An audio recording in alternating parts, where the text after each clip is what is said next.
Hi everyone, and welcome to your Perfect Pitch workshop. I'm Colleen Stewart.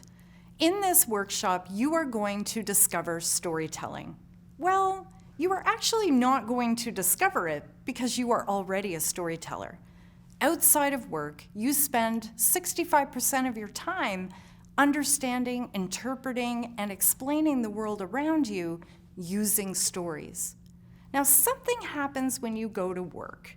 You become more formal, more technical. You start using that jargon that we're so used to using. But are we connecting with people at work in the same way that we connect with people outside of work using those stories? The answer is no. So in this workshop, you are going to learn how to use story structure and devices to take all of that business and technical information and craft a message that is going to connect with your audiences. Those could be investors, employees, customers, colleagues, senior managers, whoever it is you are trying to move with your idea, your product, your service, your change. You are going to be successful using the powerful impact of storytelling. I'll start with a story of my own. This is my son, Julian. Now, when Julian was 6 years old, I had a washing machine that was in bad need of repair. Anytime it hit the spin cycle, it sounded like a small engine aircraft was trying to take off from my basement. Now, we had our TV in the basement too, so if the boys and I were watching a movie and the spin cycle came on, we'd have to pause the movie and wait for the noise and the shaking to stop. Well, one night we were down there watching a movie, and sure enough, I had to hit pause, and Julian's older brother said, "Mom, it sounds like the machine is going to blow up." Well, the two of us started laughing, but Julian had a very different reaction. He had seen things blow up before on video games and Spider-Man movies. He knew what that looked like. So the next time I did a laundry, Julian went outside to play. And the next time I did a laundry, Julian went outside to play. And it wasn't until one day it was kind of dark and gray and cold and there was like sleet blowing through the air sideways. I put on a laundry and Julian went outside to play, and it dawned on me, oh my gosh, I think this kid is terrified this machine is actually going to blow up. Now notice my son does take care of himself. Everybody else can look after themselves. But I decided, okay, it's time to get a repairman in here. So the washing machine repairman came and he started pulling apart that machine, and little pieces of the machine were all over the floor, and he was really pulling apart this machine. I decided, okay, this might be a time to take Julian downstairs and confirm for him that this machine is not going to blow up. He doesn't have to be afraid anymore. So we asked the washing machine repairman, will the machine blow up? And he said no, but then he went into this long, detailed technical explanation of all the little pieces of machinery on the floor and how they work together. And I looked at Julian and I thought, there's no way this is going to make him feel less afraid. What do you think? I can almost see you shaking your head because you know nothing about that technical explanation is going to make Julian feel not afraid. Well, guess what? Nothing changes as we get older. We are still hoping that somebody is going to understand, interpret, and explain something to us using a well-crafted story. Like I said, storytelling is what you already know. So we are going to explore why you want to tell stories at work. Because you want to create clarity with your message. Because you want to connect with your audiences. And ultimately, because you want them to trust you. So let's start with clarity. I love this quote from Jonas Sachs. The Story Wars is one of my favorite books about storytelling. Jonas Sachs is absolutely right. We are consuming more information now than in any other time in human history. On an average day, you probably engage with anywhere from 3,000 to 5,000 separate pieces of information. With all that noise around us, how do we have an idea that stands out? We do it through storytelling. Now, we often think that our purpose in communicating at work is to tell our audience what we do, what our product does, what our idea is, what our business does. what we do for work. But in fact, that isn't the best way to connect with an audience right away. And we're going to look at some pretty interesting examples of how changing the message from what to why creates a captivating experience. This picture is just a teaser. You're going to have to wait for this one. Let's start with an activity in your workbooks. I want to know what is driving your communication, because we all have drivers that help us to decide what to put in a message and what to leave out. I often think of it like packing a suitcase for a trip.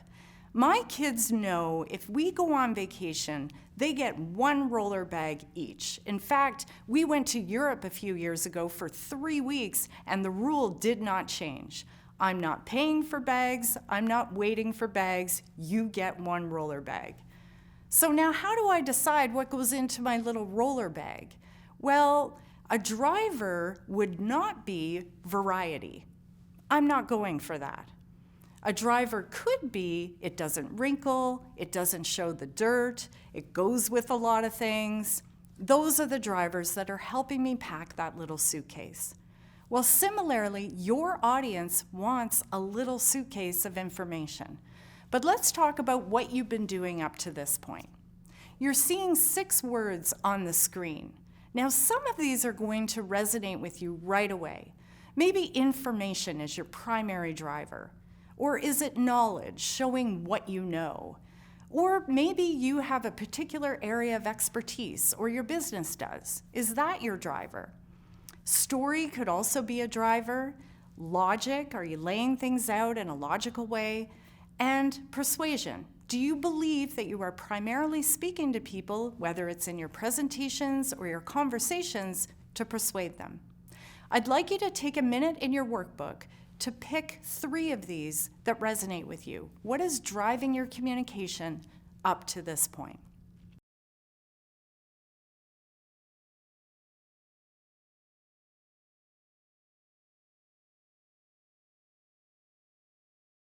You've completed the activity, and if you picked 3 words on the left side of the screen, information, knowledge, expertise, here's the truth about your messages.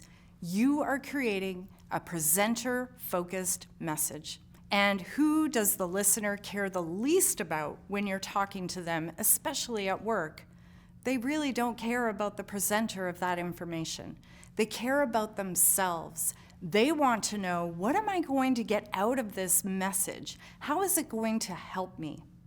And so nothing on the left-hand side of our list helps the audience. What we want to do is focus on the right-hand side. We want to put story in the driver's seat. We want to put logic in the driver's seat and persuasion as well. Now, am I telling you that information disappears? Absolutely not. We cannot tell a story without the information. But we're only going to allow information in when it directly supports the story and a persuasive message or argument or pitch to our audience. Let's see this in action so that you can see exactly how this works. You are going to watch a presentation from Andrew House, who is the CEO of Sony Digital Entertainment. In 2014, Sony Digital Entertainment had something exciting to announce to the world. They told the journalists who were attending this press conference that they would be showing them the new PS4 game console. Now, you don't have to be a gamer to appreciate this presentation, but I want you to think about it using those 3 elements: the confidence of the presenter, your level of engagement, and the clarity of the message. Let's watch a few minutes of Andrew House and see how he does in delivering on his promise to the audience.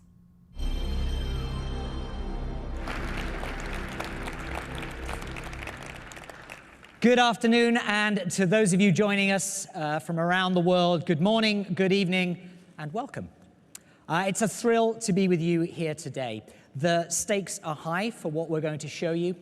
Today marks a moment of truth and a bold step forward for PlayStation as a company, as creators and innovators, and as industry leaders.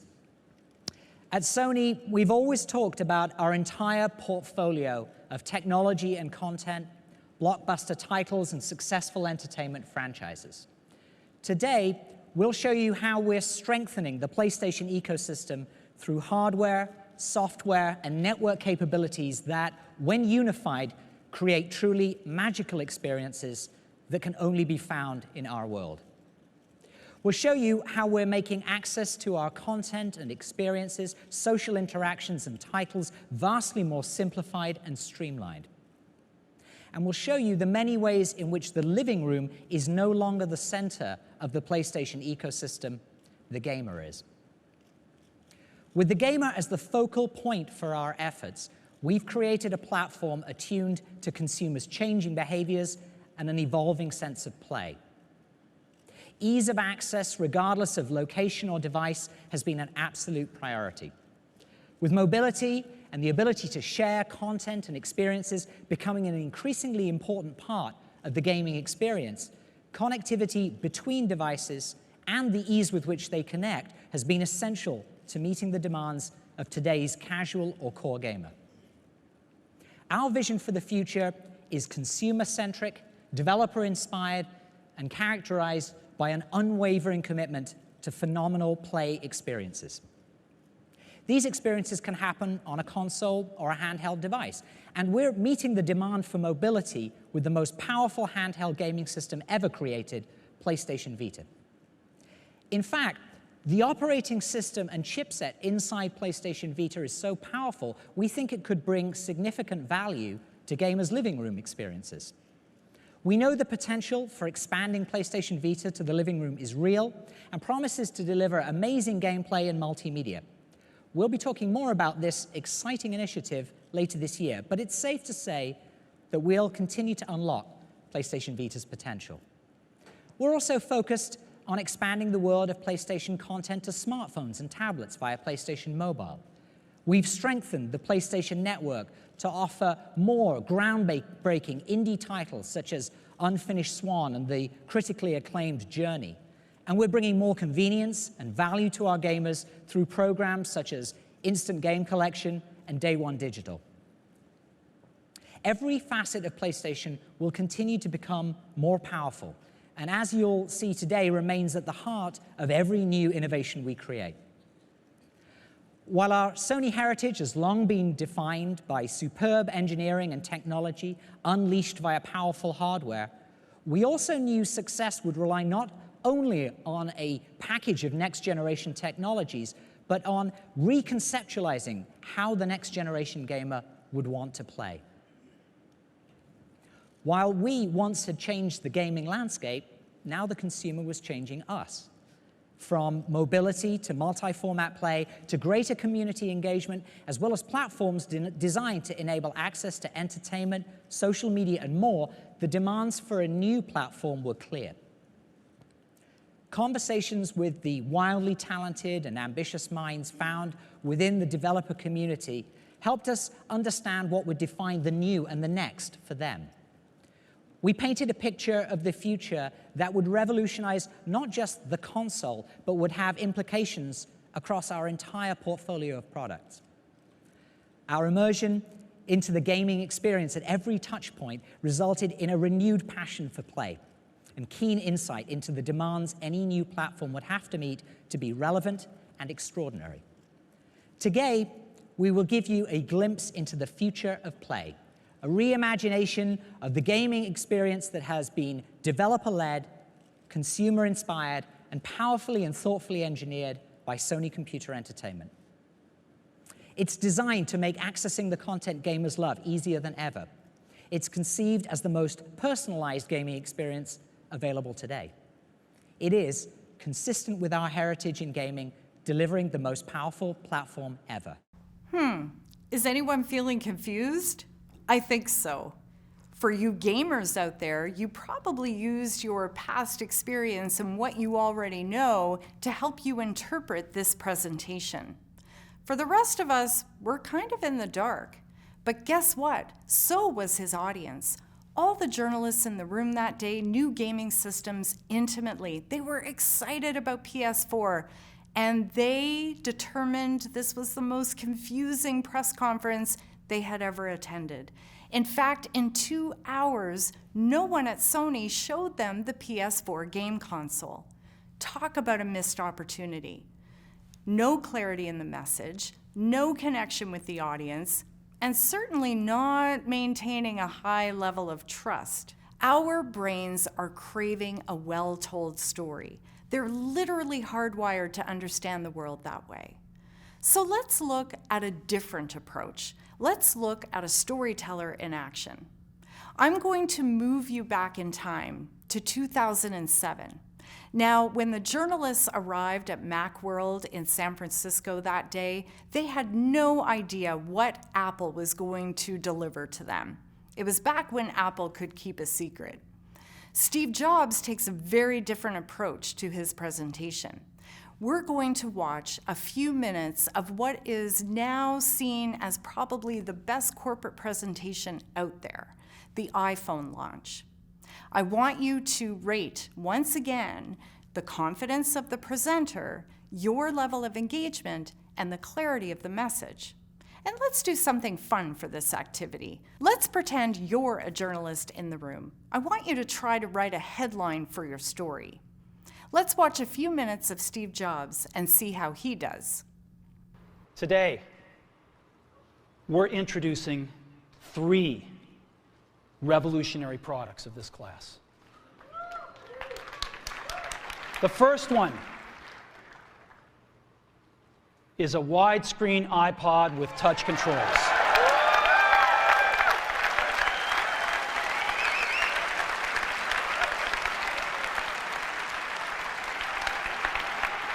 The second is a revolutionary mobile phone.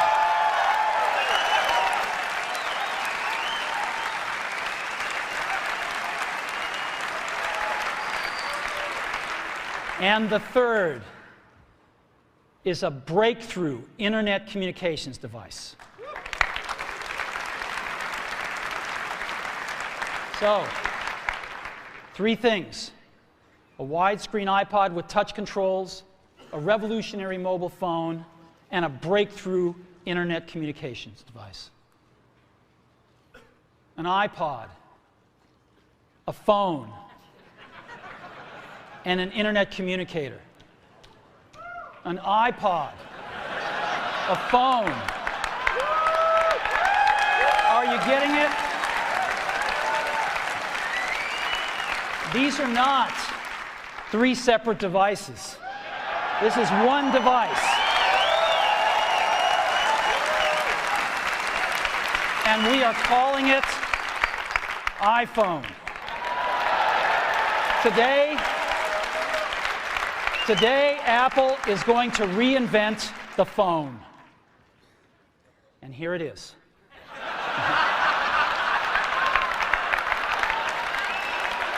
No. Actually, here it is, but we're going to leave it there for now. So,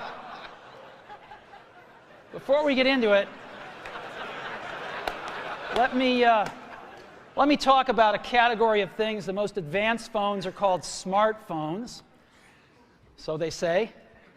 And they typically combine a phone plus some email capability, plus they say it's the internet, sort of the baby internet, into one device, and they all have these plastic little keyboards on them. And the problem is that they're not so smart, and they're not so easy to use. So if you kind of make a Business School 101 graph of the smart axis and the easy to use axis, phones, regular cell phones are kind of right there. They're not so smart, and they're not so easy to use. But smartphones are definitely a little smarter, but they actually are harder to use. They're really complicated. Just for the basic stuff, people have a hard time figuring out how to use them. Well, we don't want to do either one of these things. What we want to do is make a leapfrog product that is way smarter than any mobile device has ever been and super easy to use. This is what iPhone is. Okay? So, we're going to reinvent the phone. Now, we're going to start with a revolutionary user interface is the result of years of research and development. And of course, it's an interplay of hardware and software. Now, why do we need a revolutionary user interface? I mean, here's 4 smartphones, right? Motorola Q, the BlackBerry, Palm Treo, Nokia E62, the usual suspects. And what's wrong with their user interfaces? Well, the problem with them is really sort of in the bottom 40 there. It's this stuff right here. They all have these keyboards that are there whether you need them or not to be there. And they all have these control buttons that are fixed in plastic and are the same for every application. Well, every application wants a slightly different user interface, a slightly optimized set of buttons just for it. And what happens if you think of a great idea 6 months from now? You can't run around and add a button to these things. They're already shipped. So what do? It doesn't work because the buttons and the controls can't change. They can't change for each application, and they can't change down the road if you think of another great idea you want to add to this product. Well, how do you solve this? It turns out we have solved it. We solved it in computers 20 years ago. We solved it with a bitmap screen that could display anything we want, put any user interface up, and a pointing device. We solved it with the mouse, right? We solved this problem. So how are we going to take this to a mobile device?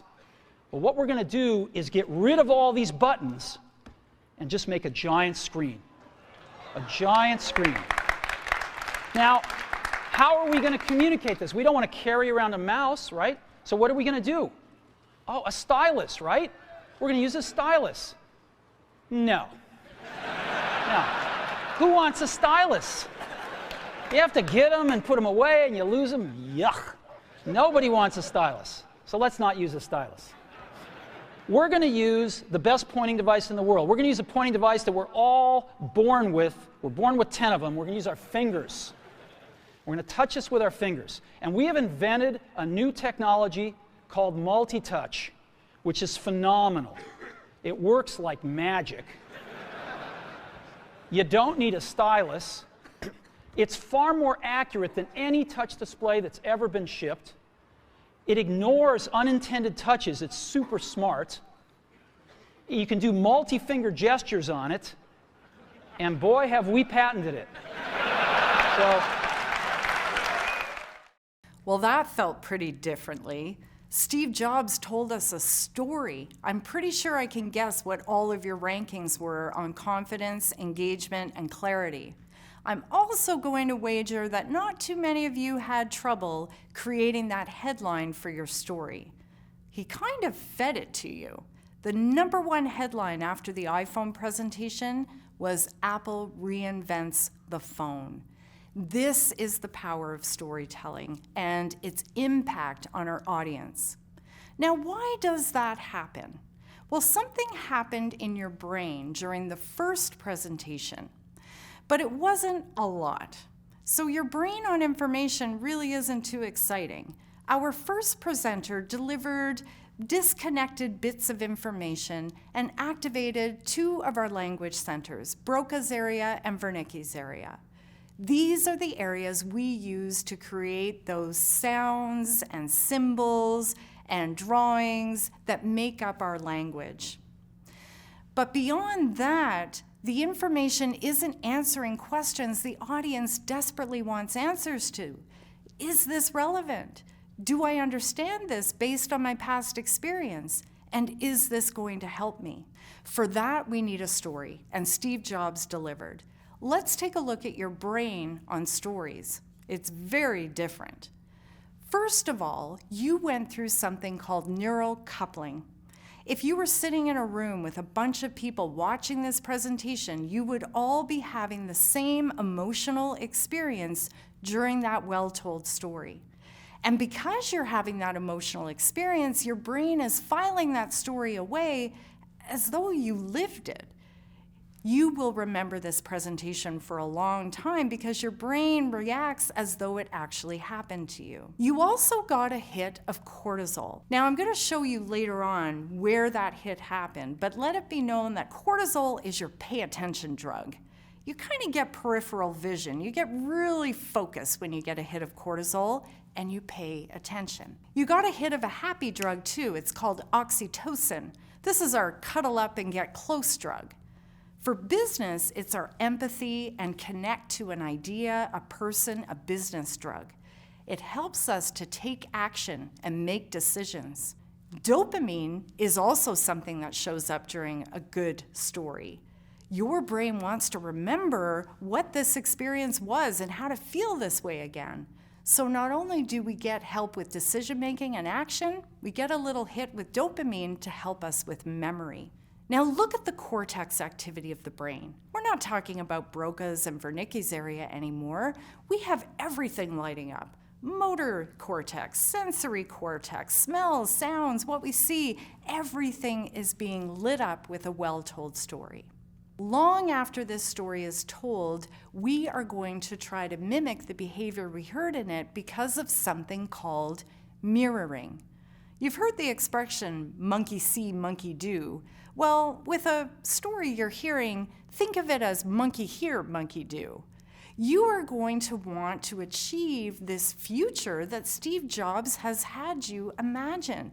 A future with a phone that is both smart and easy to use. You want to get your hands on that right away. In fact, we lined up down the sidewalk and around the block for hours, days sometimes, to get our iPhones. This is why we want to use stories at work. Clarity of the message, connecting with our audience, and establishing trust. Now in the next video, we're going to pull apart what exactly Steve Jobs did. What is a story? What are the pieces that we need, and what is the structure? I'll see you in the next video.